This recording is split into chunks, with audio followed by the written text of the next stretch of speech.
Alright everyone, and then I say hello and welcome back to a new Let's Play. So it's going to be, you all know what it is because you've all seen the thumbnail and you've all seen the title of the video. But what a surprise, I planned with a different visual novel, to be honest. So that one will come later. But due to the release of TENSHI 2, I thought it might be appropriate to do what's best for this channel and to show you how it all continues. And then I would say, here we start.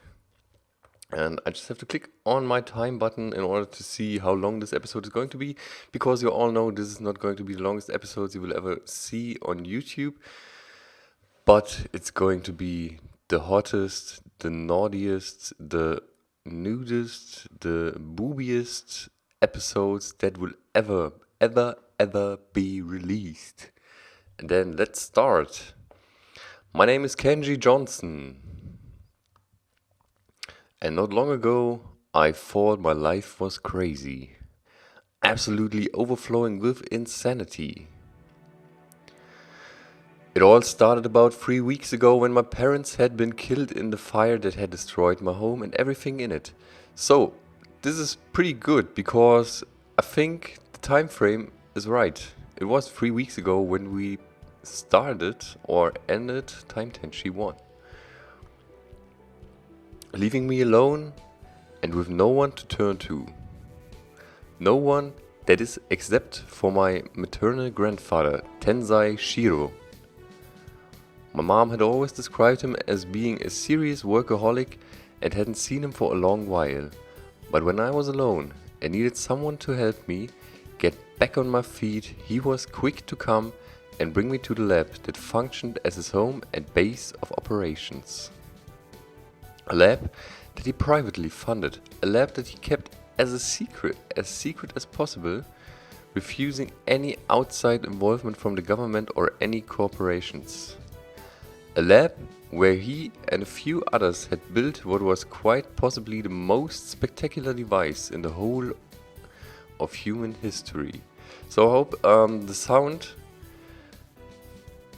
isn't above my voice level, because I'm not going to split the two audio lines. So we have to do the best. I tried it before, worked pretty well, so it shouldn't be a problem here at all.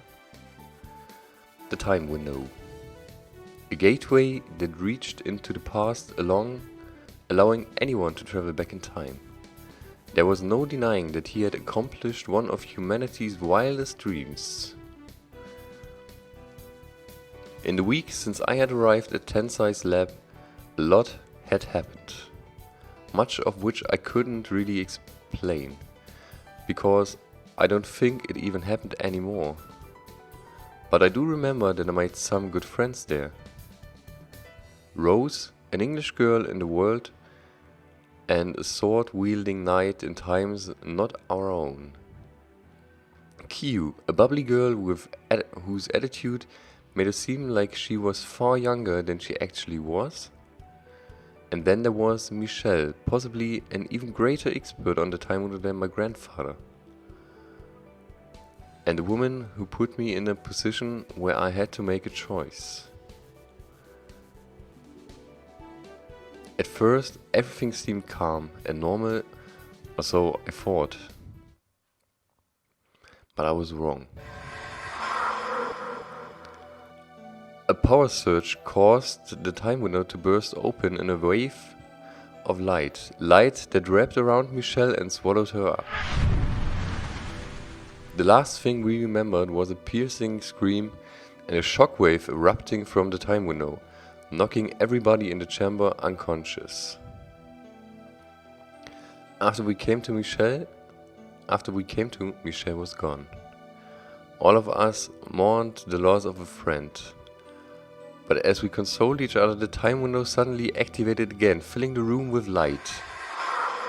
A different kind of light.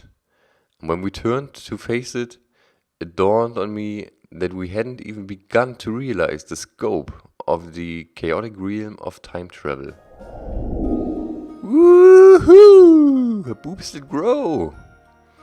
Well, are you guys ready or what? Everyone looked towards the time window and my mind screamed that this was impossible. There was just no way I could be seeing the apparition standing in front of us. It can't be. Impossible.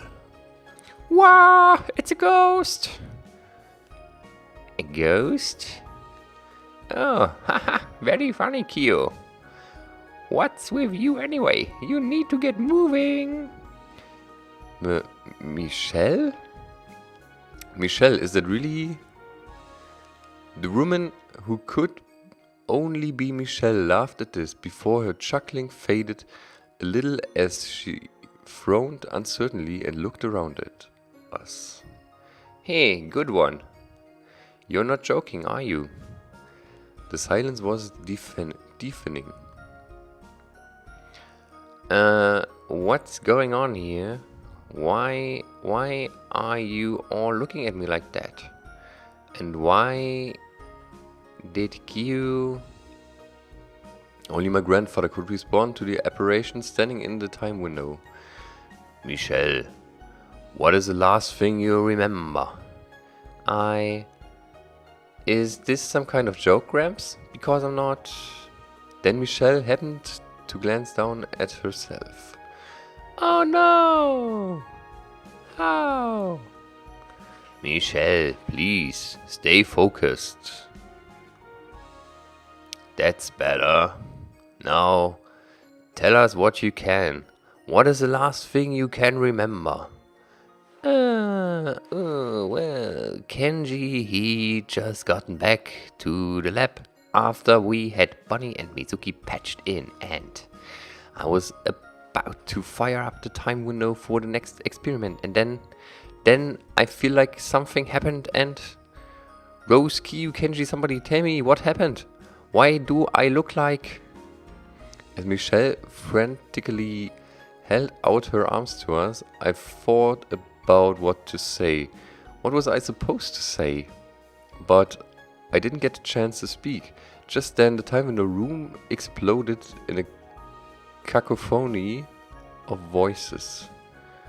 There was a sudden power surge. The time window, it turned on by itself and...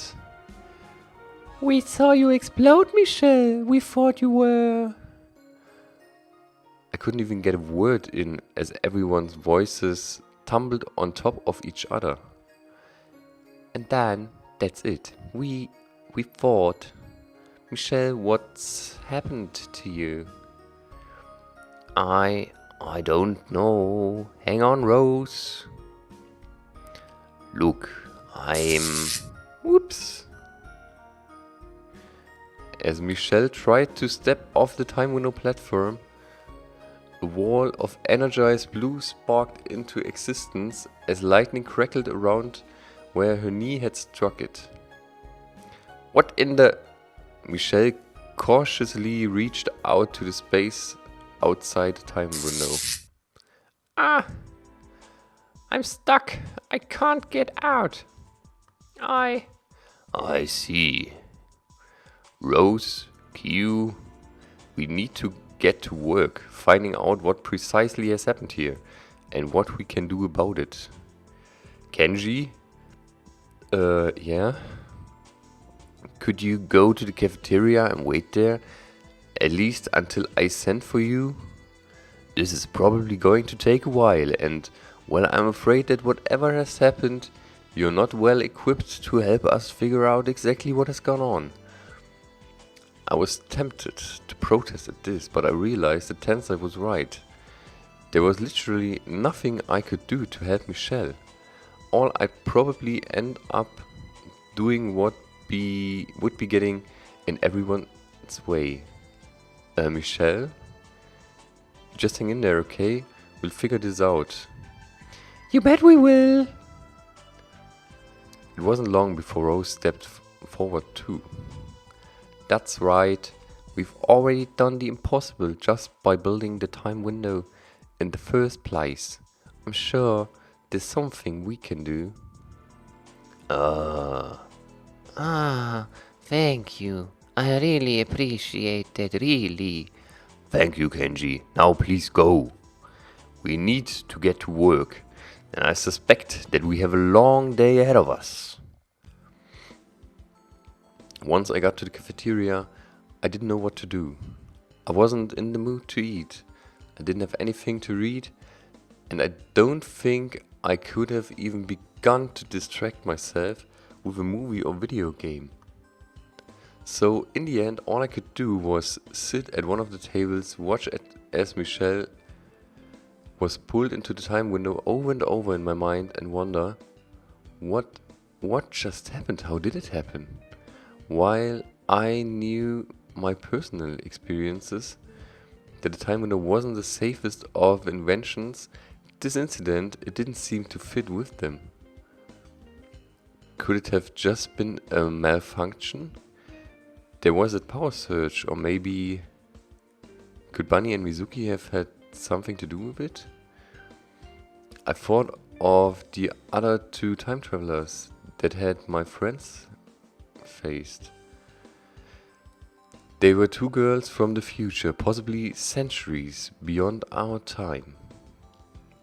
A future that had been decimated by plague, famine, and other disasters, and they were desperate to rewrite it for the better. And now, suddenly the door to the cafeteria slid open, snapping me out of my thoughts. Kenji, In an instant, I got up to my feet and was already making my way over to a small, cute girl who stood sobbing in the doorway. Q, what is it? What happened? Do you know what happened to Michelle, or? Before I could finish my sentence, Q cried out and flung herself at me. She wrapped her arms desperately around my frame, pressing her ample chest into me as she buried her face in my shoulder and began to cry. At first, I could only just stand there, startled. But after a few moments, I hugged her back and began gently patting her shoulder. That's it, Q. Just let it out. Honestly, it was all I could think of to say. I don't know how long we stood there like that. More than minutes and less than an hour. That's all I could be sure of. But as I stood there, comforting Q, her sobbing slowly subsided as she settled down, her grip relaxing a little. Kenji, I'm so sorry. There's nothing to be sorry for, you. None of us. In my head I knew that Q was a grown woman. She was a scientist, the medical specialist of Tenshai's lab, and I'd see what she could do in battle. But at that moment, my heart didn't see any of this. All I saw was a wounded girl. I know, We've been through a lot. Our memories mucked up. Time itself changed. Parts of our lives taken apart and rebuilt, and with this happening on top of all that, I don't think anybody could blame for you know? Nodding to this, Kyu swallowed loudly before managing a sad version of a normal giddy smile. Thanks, Kenji. Don't mention it. It was nothing. It wasn't nothing to me. Kenji, listen, we think we figured out what happened to Michelle, so I need to come to the lab. You need to come to the lab with me. Tensai, he can explain it better than I can. Kyu took my hand, and without another word, she led me out of the cafeteria and into the hallway. As she led me back to the time window lab, I wondered what my grandpa and the others had found out that could have left her in such a sad state. Alright guys, then I would say thanks for tuning in, and then we see you or I see you, or you see me, or you hear me in the next episode of Tenshi 2. Tenshi. And if you like what you've seen, just leave a thumbs up, leave a commentary, or subscribe to my channel if you don't want to miss any of the action. Then I say bye for now, your pacemaker.